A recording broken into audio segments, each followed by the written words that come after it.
Can we go ahead and just fire this guy already? Ryan Clark is like the village idiot. It's what he does. I mean, racist, stupid, uninformed. It's who Ryan Clark is. And I don't even want an apology. I just want him to be smarter. I just want him to be less racist. He's not controversial because he's dumb. So is it at ESPN? And the answer is yes. Implied that you don't go against the liberal views.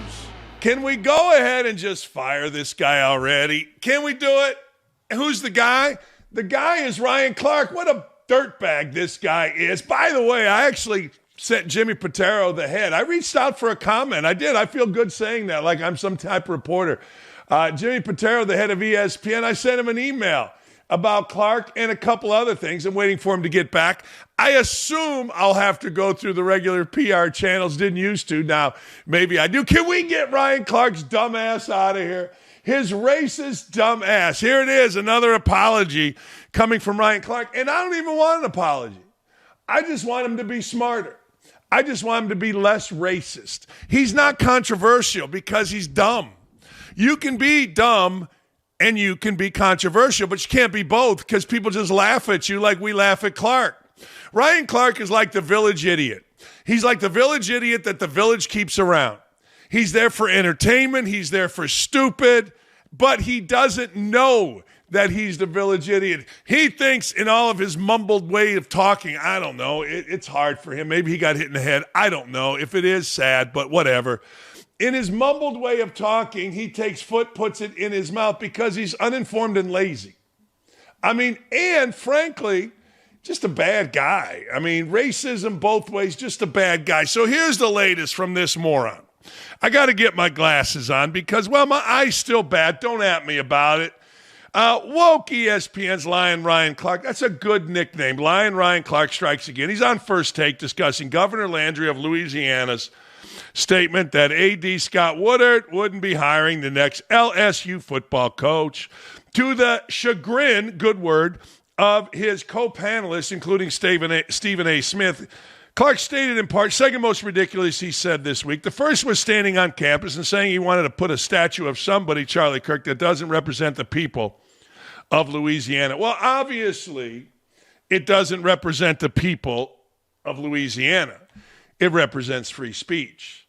It does. Now, he's too dumb to understand it. I'm sure he went yay rah, statue of George Floyd, the fentanyl-ridden, woman abusive criminal who somehow, someway got a statue. Now, one of the things that I did ask, and Clay brought this to my attention, Clay Travis, he brought this to my attention. Why, if it's open season, to say these things negatively about Charlie Kirk?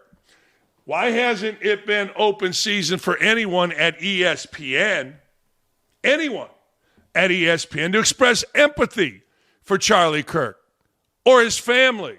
Nobody, not a soul. And I asked Jimmy Patero about this. I sent him an email asking about this very thing.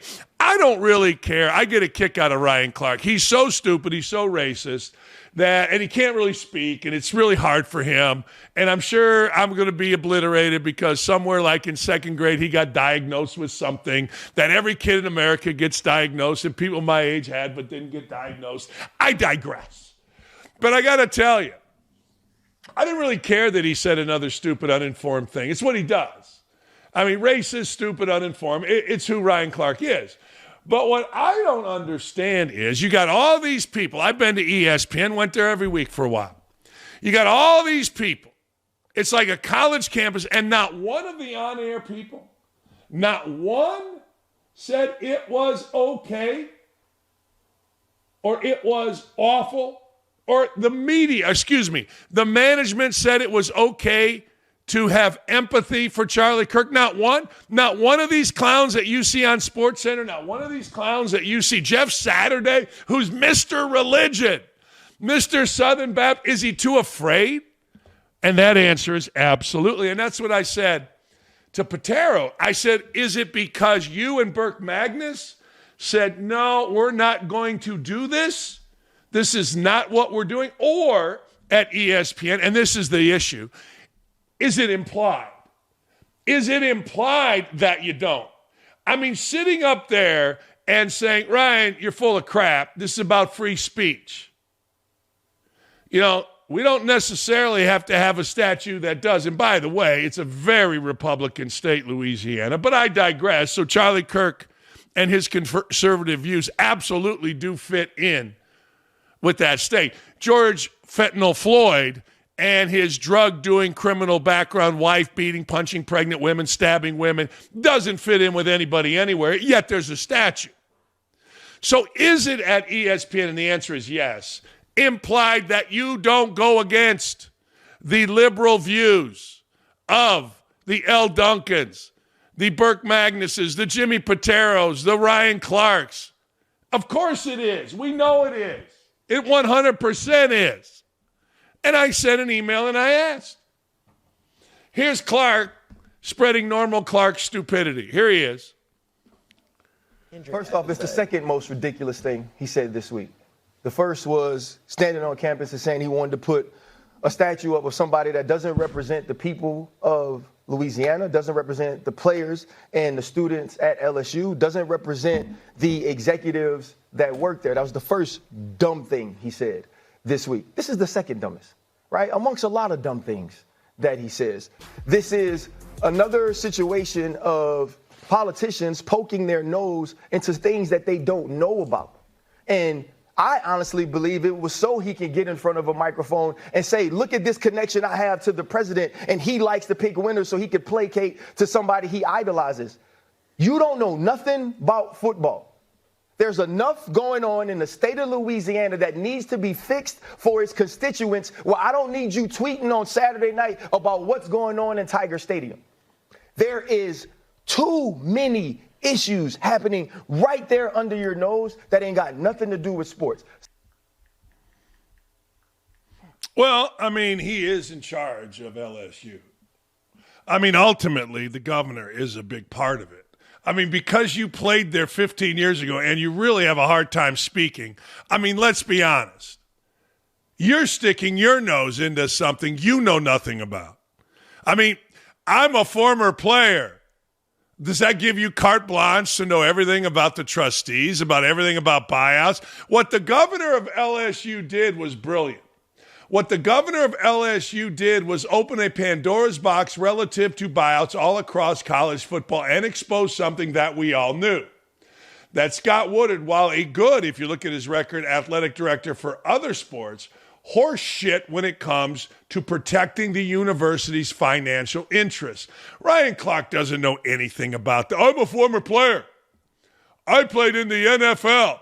Former players are the worst representatives of schools. Like I saw Andrew Whitworth bitching, whining, and moaning because, well, I reached out to Ryan Kelly and he gave me cursory answers. So what? Why would he? I mean, you want to give us money? Yeah, let's go. The last thing you need is a bunch of voices. So the first thing the guy did as the head of the state of Louisiana, and I'm guessing the biggest budget in the state, non-military, probably Louisiana State University and all the different branches. And the guy making the most money at the joint is the football coach. So if Ryan Clark doesn't think that the governor shouldn't get involved, he's as dumb as he sounds.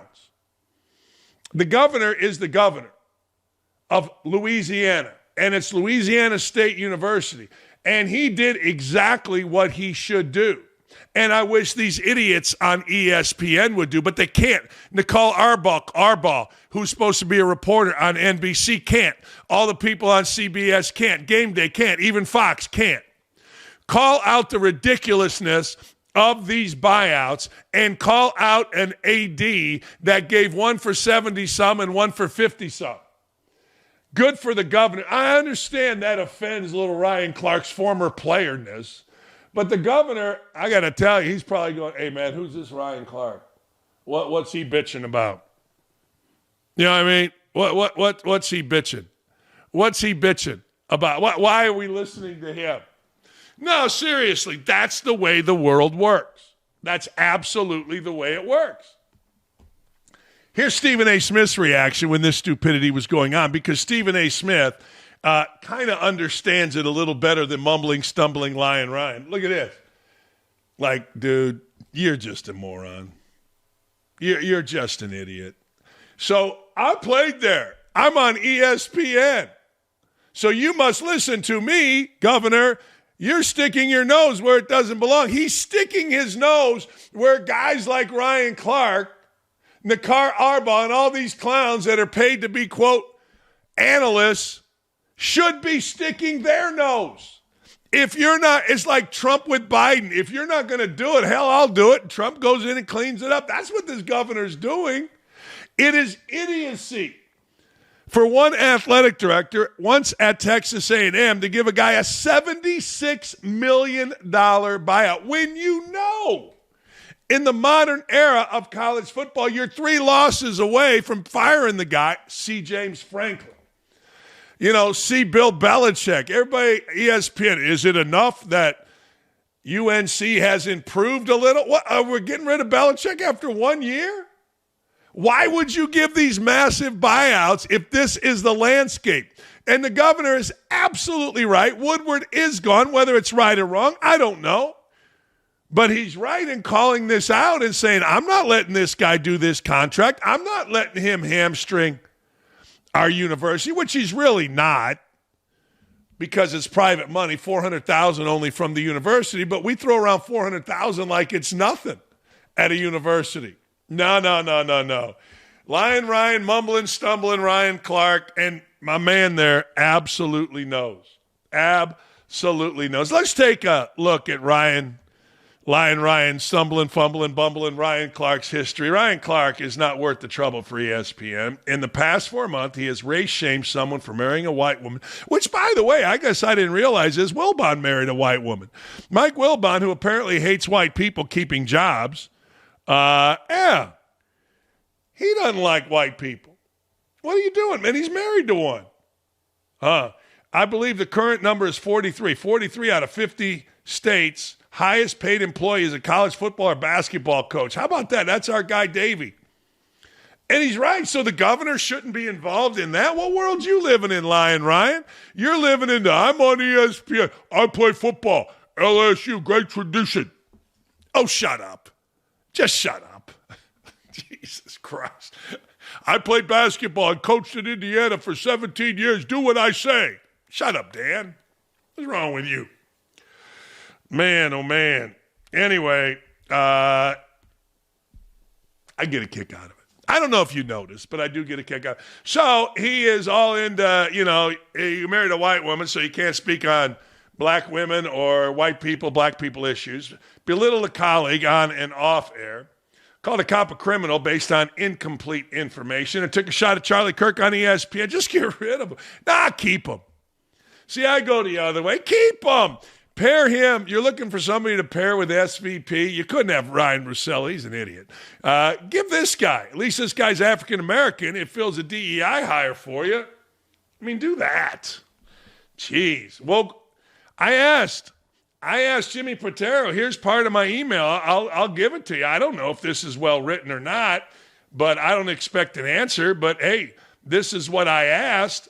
I say, yo, Mr. Patero, it's fascinating. Today, Ryan Clark once again embarrassed ESPN and those of us that worked there and loved it with his racist nonsense. Since it's seemingly okay to bash Charlie Kirk on air, why is it that no ESPN employee came out in support or empathy for Kirk and his family? Did you and Burke Magnus specifically tell them not to? I know it's widely known among every employee that I remain friends with that they are absolutely not able to share views that go against the seemingly liberal agenda of ESPN leadership. Did you and Magnus discourage support of Kirk and his family? Also, how does Clark continue to work at ESPN when so many white employees, including myself, have been let go for far, far less? Amazing to watch. Hope you are well. Dan Dakich. It is amazing to watch. It's fascinating to watch. But here we are. We're watching it. And I don't know. I would argue this. Every guy that works at ESPN, that is a white man, knows they are not allowed to say anything. And after what happened to Sage Steele, frankly, every woman knows that has conservative views knows to shut up while they have to sit there. And this is becoming a real part of morale, a problem over at ESPN. It really is. And it's good. I care less. But anyway, at the end of the day, Scott Woodward has resigned. He officially, let's put it this way, verbally agreed to part ways. We'll see how things play out. Hey, this episode brought to you by our good friends at Prize Picks. I love Prize Picks. I do. I'm going to give you my Prize Pick right after I read this. You and I make decisions every day, but on Prize Picks, being right gets you paid. Don't miss any of the excitement this season on Prize Picks. It's good to be right. Prize Picks is simple to play. Just pick more or less on a 2 to 6 player stat projection. If you get the picks right, you cash in, win up to 2,000 times your money. Prize Picks offers injury reboots. One of your players leaves the game in the first half, doesn't return. Prize Picks won't count it as a loss. There you go. Prize Picks, the best place to win cash while watching sports. Join millions of users today and sign up today. All right, here's my picks. I don't know why I did this. He's averaging over 100 yards, but I got a feeling Jonathan Taylor less than 95.5 yards rushing against Pittsburgh at 1 o'clock is going to hit. I do. I feel like it's going to hit. I feel like Mike Tomlin and his defensive staff are so bad on the back end that Mike Tomlin and his defensive staff are going to scheme, and they're going to try, I think, to take away Jonathan Taylor, which didn't make any sense what I said. I mean, they're really back on the back end. You would think they would scheme to take away Daniel Jones, but I got to believe they're going to try to make Daniel Jones beat him. That's how I would play this. Now, the problem you have with 95.5 yards with Jonathan Taylor is he can break one for 80 anytime. Any single time. But I'm taking it because I got a feel. I got a hunch. I got a knack. Josh Allen's going to throw the pelota all over the place. Kansas City taking on Buffalo. I think you're going to see Josh Allen throw that bad boy 334.5 yards, 335. I think like they're giving away money right there. I do.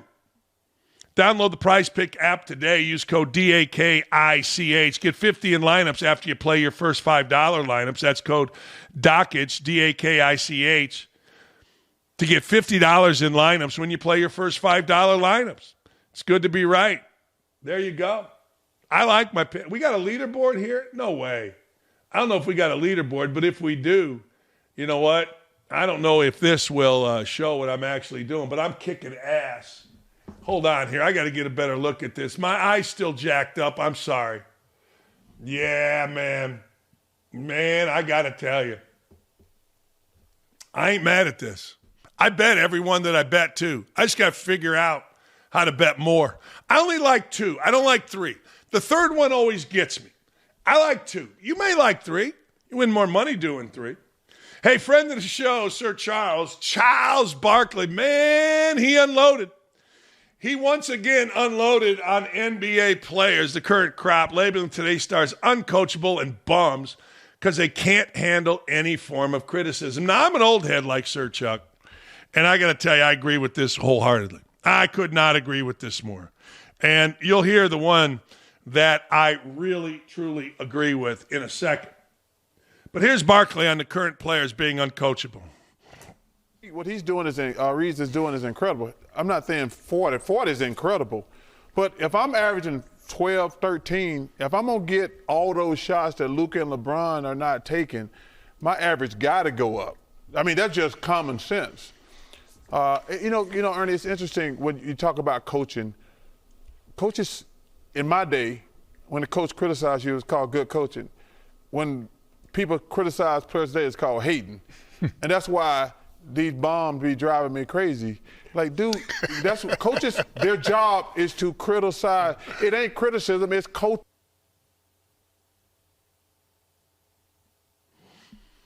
These bums. Man, I love it. Oh, man, can you imagine? Hey, remember when John Beilein was the head coach at the Cavaliers? I think it was the Cavaliers, and he used the word thugs, and everybody cried. All these little pussies in the NBA cried. If you really want to see the biggest group of little bitches, and he used the word bums, I'll use little bitches, read or go to some of these old podcasts or these new podcasts of old NBA players, Up in Smoke or whatever it is, Jeff Teagues. What a bunch of pussies these guys are. Like, Draymond Green the other day on a podcast, this is where, how do you respect? I stayed up drinking till 6 a.m. and got a triple-double. All right. You're paying these idiots, these bums, according to Barkley, hundreds of millions of dollars to stay up till 6 a.m. And then if you go to a game, you don't even know if they're playing or not. And if you coach them hard, I mean, they are the biggest bunch of pussies I've ever seen. I'm going to do a video on this tonight because Barkley ain't wrong. I mean, you listen to these guys, the coach yelled at me and I wasn't having it and blah, blah, blah, blah, blah. My God. This is from Alejandro, one of our great writers, Alejandro Villa.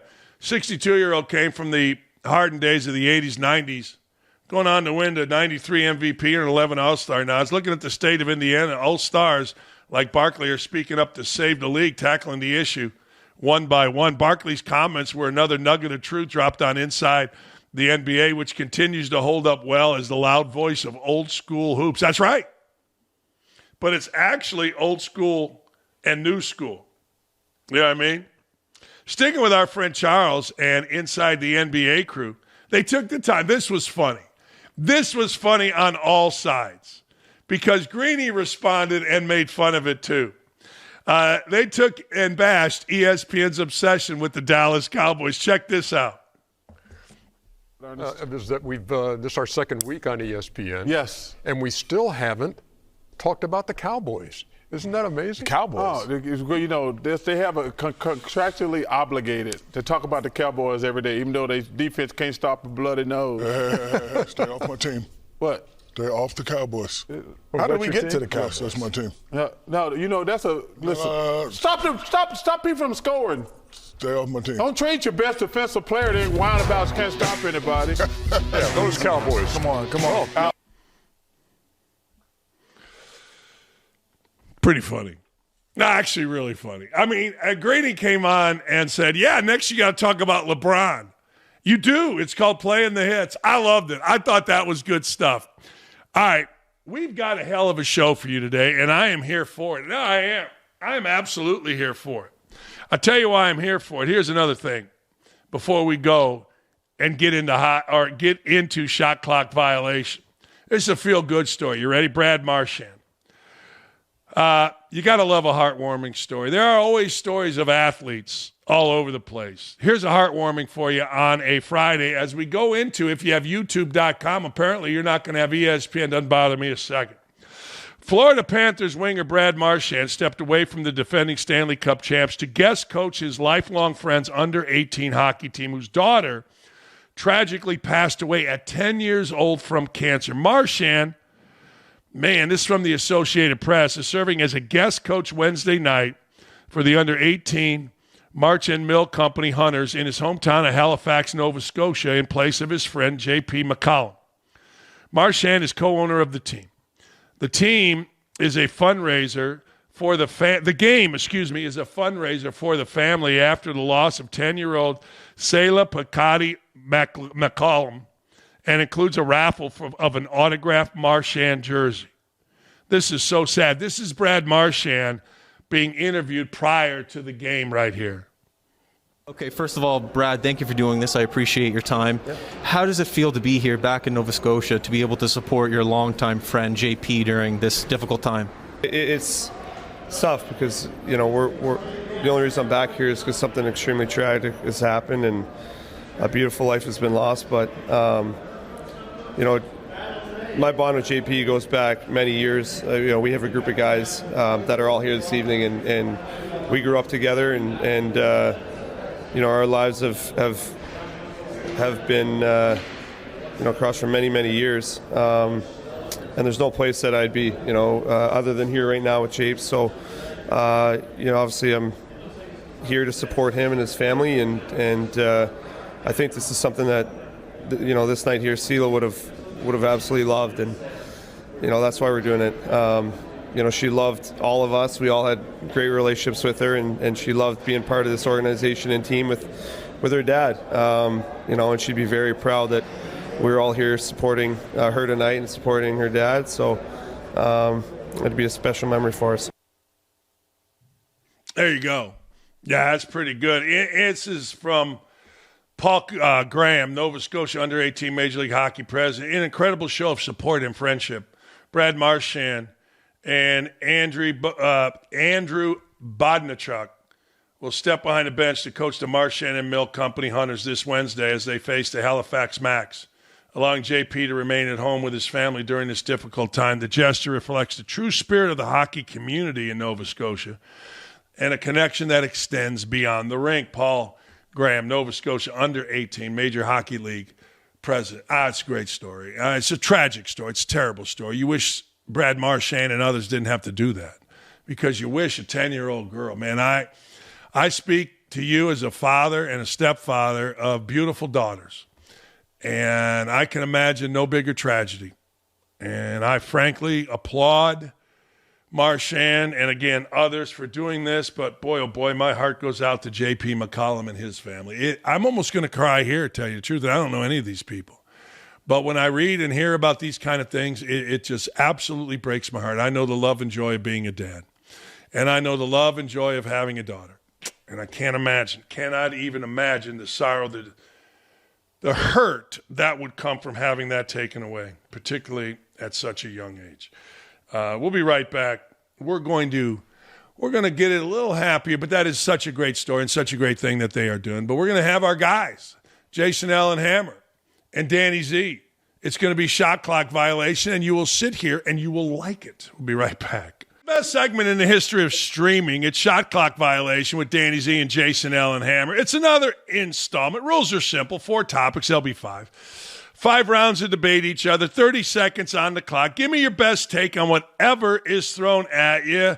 If we get a tie, we're going to 5, so there'll be a tie because I like talking to these guys. There will be individual debate. If they go over, we'll continue to debate, and it'll be chaos. You know the deal. Hammer will say something crude and give us a degenerate bet, and Danny Z will bitch that we're old heads that talk about things that he didn't know about or weren't out when he was born. All right, I flipped a coin. Hammer, you go first. Was it a mistake for Governor Jeff Landry to step in so heavily into LSU's athletic decision? And will Ryan Clark face any backlash for his comments yesterday when he discussed the situation? What do you got, Hammer? So first, let's start with Ryan Clark first. If Ryan Clark looked like me, if he were a pasty white guy from Beech Grove, Indiana, his ass would have been fired already. It's a long list of PETA stuff. Pain in the, you know what? This dude has caused ESPN. But he gets a pass for it because, well, he's Ryan Clark and he's not a white guy. White dudes get fired for that. Now, as for the governor situation, I'm not mad at the governor at all. Louisiana's a little different with their politics. They got a big say in what happens at the state-ran university, Louisiana State University. You can't tell me, Coach, if you didn't have that kind of pull, if you were the governor and there were some shenanigans going down at IU involving a coaching search as the state-ran university, you wouldn't want to be involved in that too. I agree. Go ahead, Danny. Well, first, I like that we are just not going to address that it's Halloween and I'm the only one who decided to show up in costume. I am a hockey ref, for those who may not be aware. All right, so I'm going to defend Ryan Clark. Can you believe it? I think his comments are being a little bit misinterpreted. I think when he says that Charlie Kirk doesn't represent the university, he means that Charlie Kirk has no tie to the university, right? Like, I think people are saying he doesn't think, Kirk doesn't represent his values or LSU's value. I don't think that had anything to do with it. I think the idea was, why would we give a statue to someone who has literally nothing to do with this university, didn't go there, isn't a member of the community? I actually don't understand why you would do a statue of Charlie Kirk at LSU, but maybe that's just me. As far as Landry, look, the South, politics and football are inextricably intertwined, right? You've got Tupperville is in Alabama, a senator. He's running possibly for governor. You got Paul Feinbaum, who hosts a football talk show talking about running for the Senate. You got Bruce Pearl considering a run. I mean, sports, look, it's just the way it is in the South. So Landry getting involved in a football decision honestly makes sense for his political career. If Charlie Kirk were black and believed in the exact same things that the late Charlie Kirk believed in, Ryan Clark never would have said it. Never would have said it in a million years. I don't disagree with that. But you could make the same argument that Landry wouldn't have said it, that there should have been a statue in the first place. So, The Board of Supervisors came out and said Jeff Landry was not involved in the decision to move on from AD Scott Woodward. I'm calling BS with that. His comments certainly got the wheels going. So to say he's not involved is crap to me, Danny. Give me your thoughts on the Board of Supervisors saying Governor wasn't involved in the AD getting ousted. I don't think he was. I think he got word that this was already in motion, and then he used that as an opportunity. Because what I think is that they had already made the decision that Kelly was such a flop. And look, I heard some people defending Woodward saying, you know, they won a baseball champion. Like, look, it doesn't matter. It's LSU. It's football, right? Like, you have to get football right.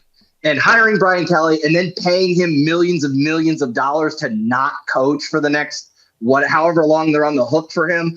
I think Woodward was dead in the water, and I think Landry knew it. So I actually think the cause and effect is backwards. And look at the history of Woodward, too, here. It's not like this was the one mistake that this guy's made in his career. Like, bringing in coaches and putting a lot of zeros on those paychecks has not gone real well for this guy. So if you're the governor and you're actually got the pull to pull this off, hell yeah, use that bully pulpit as loud as you can. You can technically say, I wasn't involved. But when you hold press conferences and you give hot takes and everybody shares it across social media, the power of that bully pulpit's pretty strong.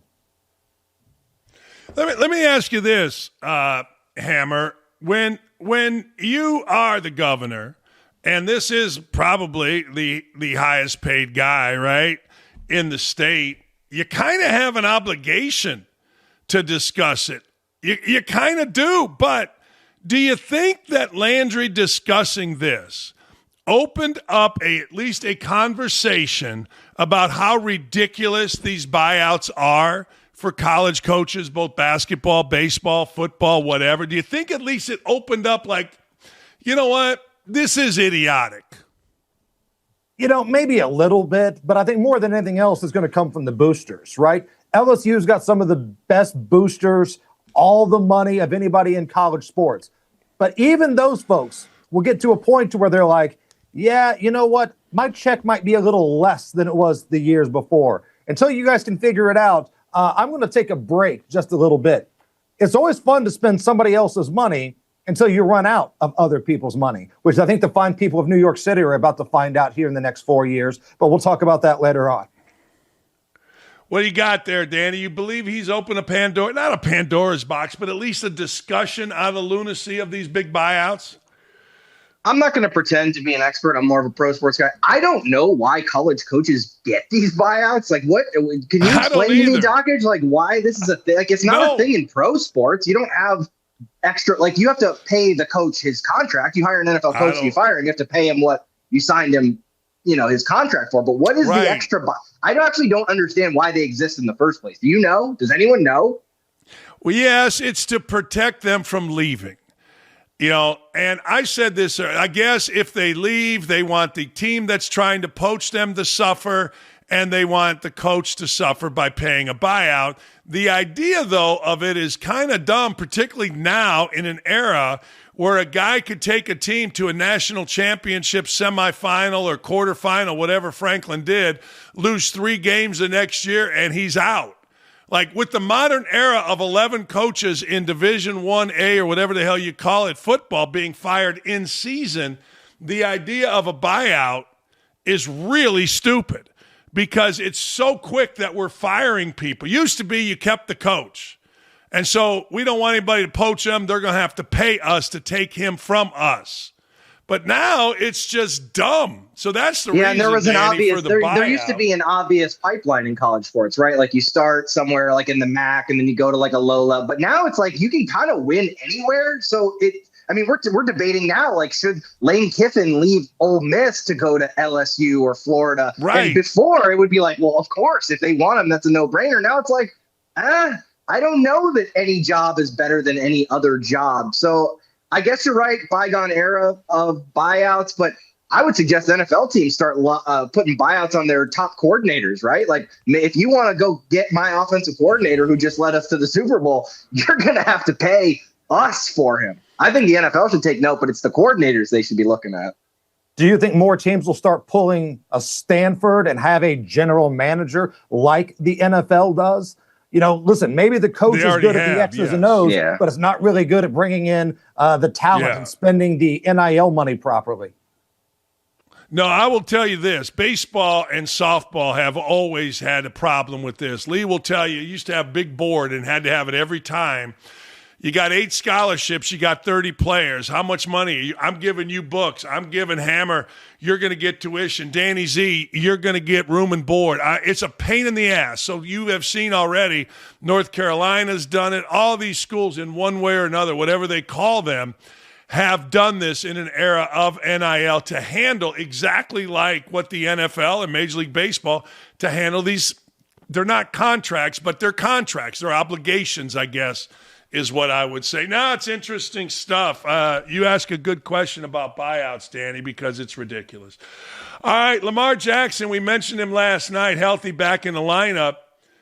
Well, people are saying 3-5. They're still going to make the playoffs, talking about the Ravens. In fact, the betting lines are pretty good. I mean, they're actually a favorite to make the playoffs in that sorry-ass division. What do you got? Lamar Jackson going to lead them back to the playoffs, Danny Z?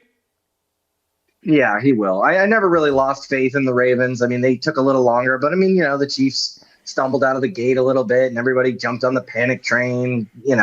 There's a little bit of fatigue with some of these teams that just sort of look at the regular season and go, look, we're going to be there at the end. I think it lasted a little longer for the Ravens. Plus, Lamar got hurt, and you're just not going to win games when Lamar Jackson gets hurt, especially when you have to go to Cooper Rush, which was such an odd backup choice. I actually thought the Ravens have made good choices in the past with having Tyler Huntley, a guy who can run a similar offense. The Cooper Rush thing never made any sense. But yeah, with Lamar back, I mean, their defense is still a big problem. I don't know how big of a threat they actually are, but I think they'll make the playoffs, and I think they'll win the division, yeah.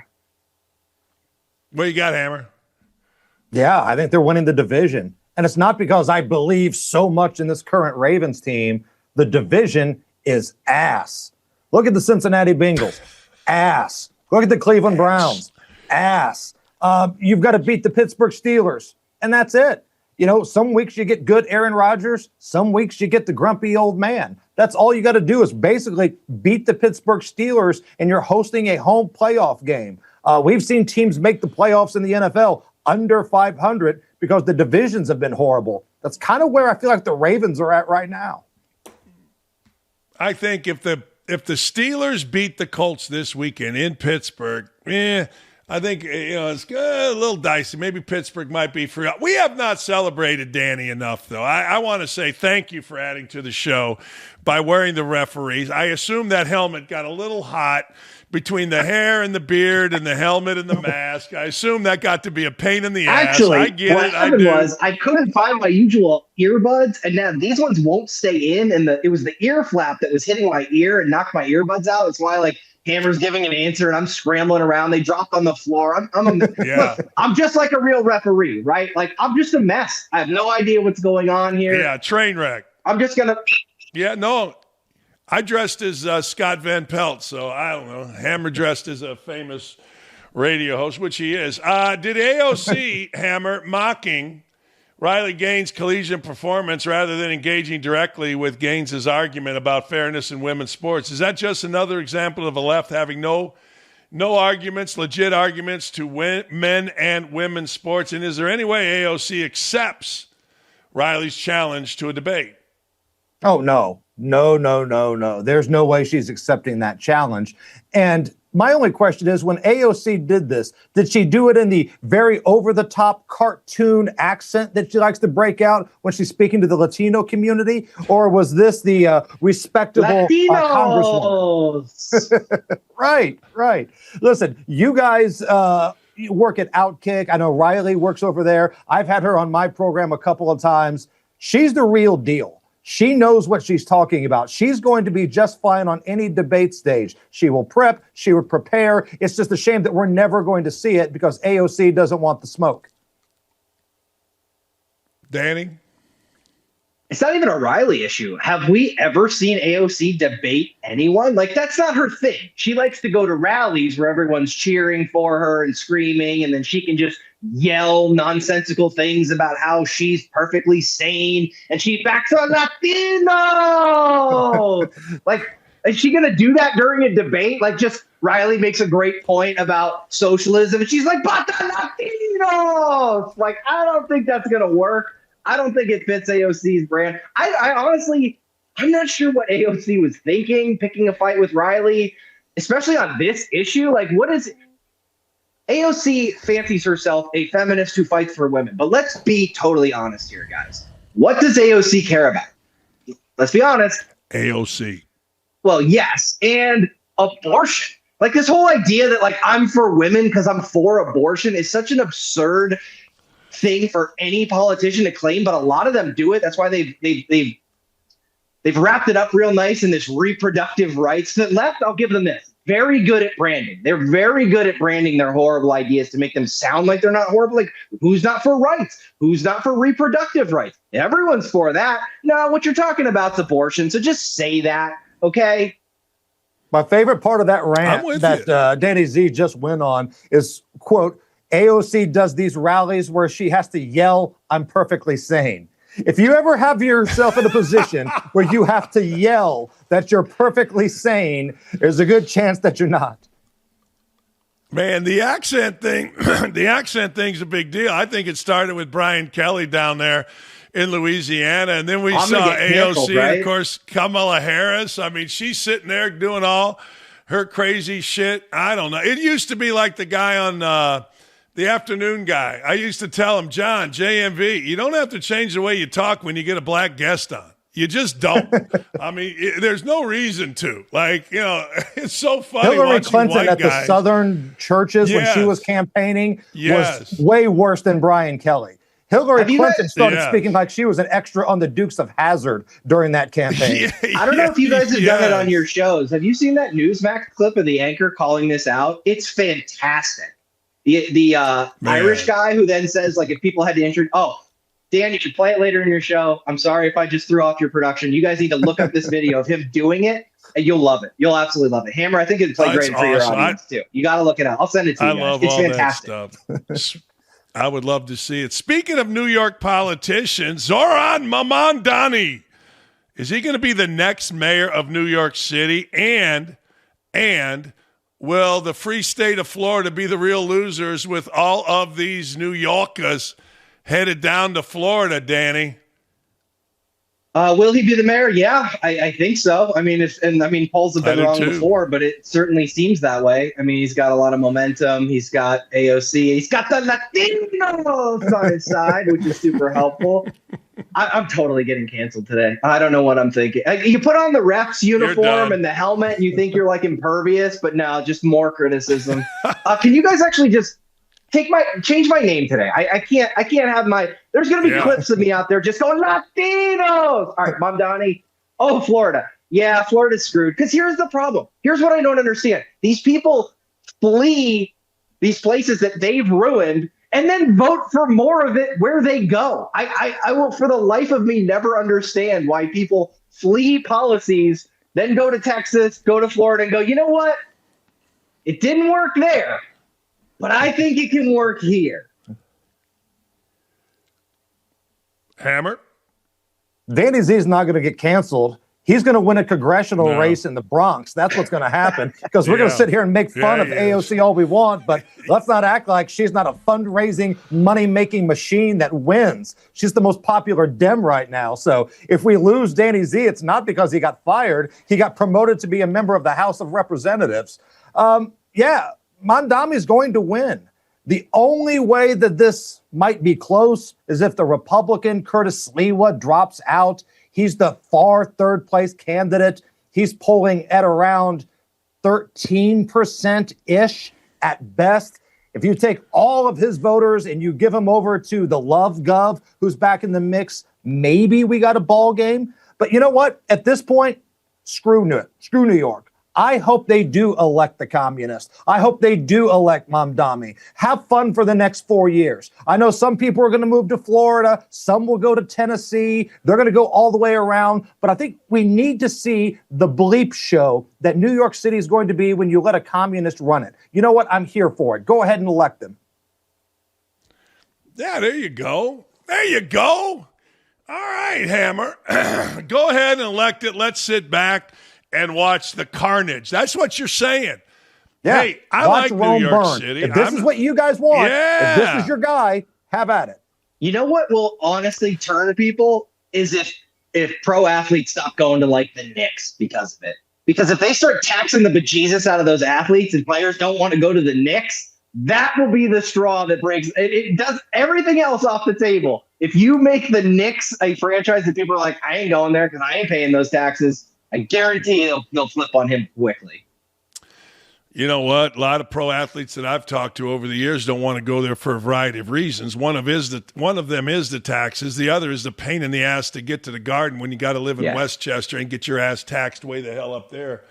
Hammer, given that Bill Gates now argues climate change won't lead to humanity's demise, has there ever been anything more oversold than the political left's framing, the alarmist framing of climate change? This has been going back to Dan Rather days and even before. Is there anything more oversold than this?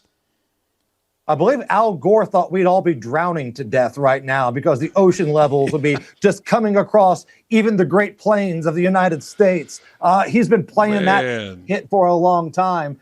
And I'm old enough to remember when Barack Obama was taking all the money from the climate alarmists and was saying all the right things.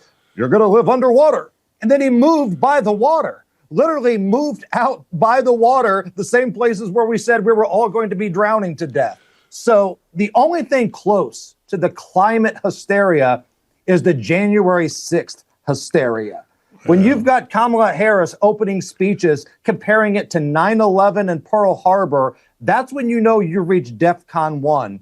And correct me if I'm wrong, but based off all the coroner reports in the greater capital area, to this very day, Alec Baldwin has still killed more people than anybody that went into the Capitol. Danny Z, wow, Alec Baldwin catching strays. Whoa. Oh, too soon, Dan. Too soon. Hey. What was the question? What are we talking about? Oh, yeah, climate crisis. I don't know. You said it goes back to Dan. Dan, this goes back so freaking far. It's actually unbelievable. Like, you'll find newspaper clippings from like the 1920s talking about the polar ice caps. I mean, it keeps changing names too, right? Like, it was global warming. There was ecology. There was like the Earth Day people. This has been going on for a long time. I don't know why. It's the one issue where people are impervious to facing backlash when they get it wrong. And we're talking about, like, look, people make wrong predictions. I want to know why no one is catching heat for saying the world is, like, they'll give you an end date. By 2010, the world will be gone, disappeared. There'll be nothing. Okay, that was 15 years ago. How do you still have a job? How are you still speaking in the public square? And why do we have to listen to you on any issue? If you told me that the world was going to end by a date that has already passed and we're still here, you don't get to speak about anything ever again. You know, one thing, you guys may know way more about this than I do, and because I haven't followed it. And when I initially saw the name Greta Thunberg, I thought, well, this has to be a joke. And then it turns out it wasn't. Can anybody explain to me why this whatever this is the face, the international face of climate change? Why is this Greta Thunberg a thing? 2 words, Jadeveon Clowney. Now follow me on this. Jadeveon Clowney, when he was at South Carolina, parlayed himself into a top pick in the draft because of one hit on a Michigan kid in a bowl game where his helmet popped off. Clowney was okay, but he wasn't that great. But that one hit put him into superstardom. And when Donald Trump was becoming the president and Greta Thunberg spoke at the climate meeting, how dare you, with her Lord Farquhar haircut, all the political lefties thought, this is our new champion. This is somebody we can get behind. Now, it turns out as she's gotten older, she's batshit crazy, but we don't want to talk about that. We still want to talk about the how dare you speech. That's why we know who this little girl is. I had to put the helmet back on because I literally didn't know where that was going. And then he made the Clowney helmet reference, and I felt like, oh man, I nailed this. I think yes, I agree with Hammer. However, I'll add to that. I think the fact that she was a teenager is huge because that's a big thing with the left for some reason. Like, the kids are our future and we should listen to the kids. No, we freaking shouldn't. When in history has any tribe been like, you know who we should really listen to? It's always been like, we should listen to the elders. They have the wisdom. And all of a sudden in America and the lefties are like, We got to listen to the 15-year-olds. You've got actresses standing up there on these stages going like, I learn more from my 4-year-old than she ever learns from me. And I'm like, then you're dumb. Then you are the dumbest person on earth. If you are learning things from your 4-year-old who still shits in their pants, then you are absolutely, I'm not going to say it, but you are dumb. Dumb. Stop listening to these young people. They don't know anything. The world needs to learn from a 63-year-old that still shits in his pants, by the way. I want you to know, shitting in your pants is not, and it shall never be restricted to just infants. I'm here to tell you, pal. The great Joe Kinsey, you see him, you know him, you love him. You see Screencaps. Let's run the stinger for Screencaps. Joe Kinsey got his Ohio. I think that's an Ohio State shirt. I don't have. Oh, wow, we changed it. Look at that. I got to get Joe on the big screen here. There he is. Ohio State, Penn State. It's a 19.5-point spread, Joe. What are you thinking? Dan, it's going to be a funeral. Speaking of funerals, I got to go to a funeral tomorrow, but it's not going to be Penn State's funeral. Unfortunately, I would have loved to have been there to see Penn State go down. What a crash and burn for that season. Dan, Drew Aller, he's on those commercials. We get those commercials every week, and he's on. I feel so bad for the guy. He's got to appear on these commercials, and nobody's seeing him play. What a disaster for Penn State. You know what? Give me Ohio State 20. They'll beat them by 21 tomorrow. I agree. All right, Jose, who we got here? Thank you, by the way. Last week, Terry Ann was fantastic, and she's appreciative. I love when people are appreciative of the opportunity to come on the greatest show in the history of the world. All right, let's go. Who's up? Well, Dan, Joe. Your team shot right out of a cannon today, Dan. Yeah. I called it the Halloween costume of the year. Dan, we salute Sydney Sweeney at Screencaps. Dan, this one hit me. This is a Halloween costume I'll never forget. Joe, the debate raged. If Sydney Sweeney didn't have those big old cans, would she still be as popular? Dan, hypotheticals, you know what? We can play them all day long. Facts are that Sydney Sweeney was blessed, and we are blessed to have Sydney Sweeney in our lives. Yeah. I don't want to play hypotheticals here, Dan. Very good answer. Very, very good answer. Next! That is a great costume. That is a fantastic costume. Hey, Malibu, the girl. All right, who's this one? I haven't seen her on our show. Yeah, somebody sent me Malibu the girl. It's the dirty police officer weekend. It's the dirty Girl Scout. Malibu going with the dirty Girl Scout. It's a common costume. You don't see it a ton, but it is one of the go-tos when the girls are really looking to slut it up for Halloween. And Malibu the girl, she gets it done here. One of the things is a lot of these Instagram models, they have to start Halloween like last weekend because they go to all the parties. Yeah. So they get like 7 different costume changes. I mean, Malibu the girl, she could go dirty slutty cop tonight in a heartbeat, Dan, after dirty slutty Girl Scout. I mean, there are so many options out there, but she went Girl Scout to start the week. Joe, I went to Catholic school, basically first grade through 12th grade. My senior year, buddy of mine, he came to the Halloween dance as a pregnant nun at a Catholic school or any school. Is that over the line?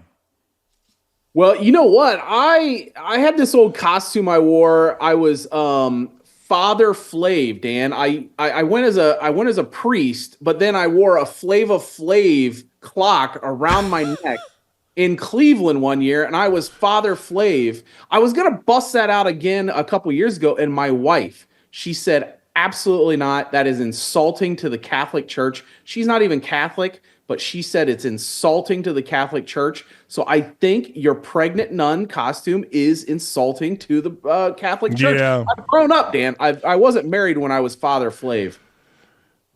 Yeah. I walked in with him. And when you walked in, you went down the hallway, and then they kind of checked you, right? The nuns and priests kind of were there, and they didn't. And I stood back. I got a little bit away from him, Joe, because I wanted to see how the reaction was going to be because the bump was quite large, Joe. And sure enough, he got asked to leave. And I don't know if he had to do a detention, but, next. Oh, my God. Oh, yeah. That's a lot of ass right there, staring right at us, Joe. Yeah, I'm Mary Auntie Garcia. Auntie Garcia. All right, that's a big old ass in our face. It's a big old Mexican ass. Yanette Garcia, Dan, she's the Mexican weather girl. She is famous down in Mexico. You remember her. You know what? I think this is an old costume, but it's still popular. A lot of guys, act like it's brand new because their brains only work like 1 week. They only remember things a week ago.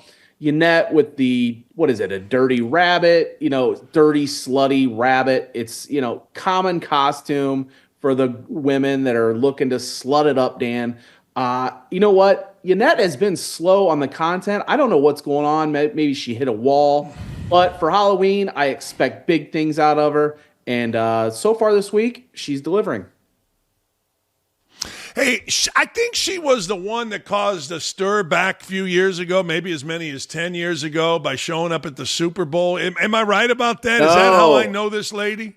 No. We've gone through this. I forget the name of that one, but that is a different Mexican weather girl. Yanette, was on a rival channel. You were thinking of a different one, but yes, you're right in the right vein, Dan, of the Mexican weather girls causing chaos. Yeah, Mexican weather girls aren't afraid. I mean, they're brash. They're brash. They're bold, and they got a costume to wear. Next, they don't care. You're right. They don't care. Hildy, I think we've seen Hildy before. This is classic. Joe. Yeah, this is Hildy. Hildy did an ice cream and popsicle theme this week. And here she is with the popsicle. I think this one actually appeared last week. You guys have doubled it up this week. Hildy was on last week because we talked about the belly button. Taryn was asked about the belly button comment, and Hildy is the one who found out about Screencaps commenting about her belly button, so she doesn't show it all the time, Dan. So any outie, Hildy is back showing it off with the popsicle. All right. I mean, that could be anywhere, that beach. I mean, that looks like the Indiana State Dunes up in Gary, Indiana, but I don't think that's where Hildy rose. I don't think Australia. It is. Australia. Oh, same difference. Next. Oh, my God. Yeah, it is. Right. Oh, boy. Here we go. Daisha. I'm going Dasha Midnight. All right. Dasha Midnight. Here we go. Big Dan. Gals. Yeah, let's get sexy witches. It is that it's Halloween, Dan. You got us these. By the way, it's a Friday night, Dan. I am expecting fireworks out of the internet world. Listen, you only get so many of these Friday nights, Halloween, in your lifetime. I am expecting Dasha and all these Instagram models to get drunk, get wild. Dan, it's going to be like Wild On E! Remember back in like 2003, we would watch Wild On? Yes. I'm expecting Wild On tonight. Wild On. Yes. Wild On, and the commercials were Girls Gone Wild. Yeah. College edition. Yeah. Girls Gone Wild. Yeah. Like 3 a.m. Wild On and Girls Gone Wild. I used to be a guy. I didn't necessarily watch that, but I was, when I was coaching, I couldn't sleep. I'd stay up till 1, 2 in the morning. And, I think the Girls Gone Wild guys went to jail, didn't they? He's gone. I don't know where he went. He must have gone to jail. I haven't seen him in a while. That'd be a great conversation. What the hell happened to that Joe guy? Yeah. What his name is? Yeah, Joe. Yeah, Joe, baby. Let's get him on the show. Next! What else we got? Oh love boy. This tweet. Oh, boy. Joe. Dan, Joe. Go ahead. No, you. Go.